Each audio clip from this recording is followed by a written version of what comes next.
আমাদের তো অনেক কিছুই বাকি থেকে যায়। ওই যে রোজ মানুষটাকে বলবেন বলে কথাগুলো গুছিয়ে আনেন, শেষ পর্যন্ত আর বলা হয় না। সেই কথাগুলো তো বাকি থেকে যায়।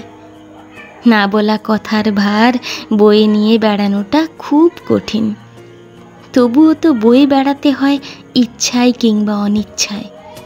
ওই যে মানুষটার উপর আমাদের এত আক্ষেপ, অভিমান, ভালোবাসা, তার সবটা কি আমরা প্রকাশ করতে পারি? যতটুকু প্রকাশ করি তার চেয়েও কত বেশি প্রকাশহীন থেকে যায়। প্রকাশহীন কত অনুভূতি রোজ আমরা নিজেরাই আড়াল করে নিই। কত রাগ, অভিমান, ভালোবাসা থেকে যায় অপ্রকাশিত। ওই যে মাঝরাতে মানুষটার কথা ভেবে রোজ চোখের অশ্রু ফেলেন, সেই মানুষটা কি জানবে কোনো দিন?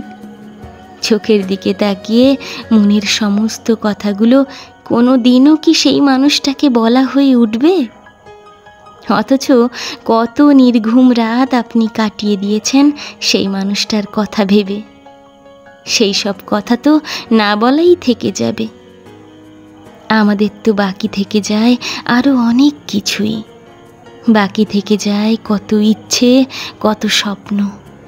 অপ্রকাশিত রয়ে যায় কাউকে না বলা কত কথা। তবুও জীবন চলে যায়, আমরাও চালিয়ে নিই। তারপরও হুট করে কোনো একদিন সেই সব অপূর্ণতার কথা ভেবে মন খারাপ হয়, চোখের পাতা ভিজে যায়। এই হঠাৎ হওয়া মন খারাপ আর দীর্ঘশ্বাসের কারণটুকু পৃথিবীর আর কারও জানা হয়ে ওঠে না।